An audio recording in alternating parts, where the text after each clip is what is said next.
So assalamualaikum guys, macam mana cara untuk kita check battery capacity di iPhone? Okay, so pertama sekali korang pergi dekat bahagian settings, kemudian korang tekan battery.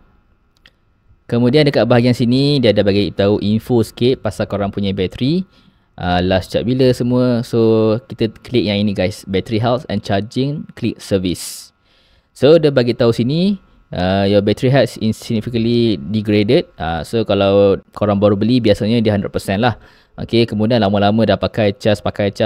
So lama-lama dia akan turun sampailah sekarang ni 76%.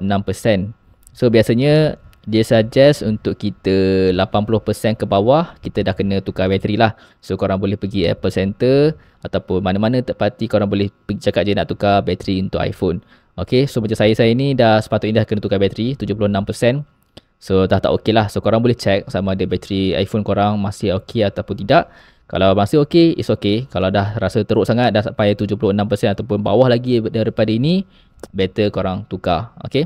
So untuk optimize battery charging, korang boleh pergi je dekat bahagian sini. Korang boleh tick sahaja. Okay, tekan sini, tick hijau ni.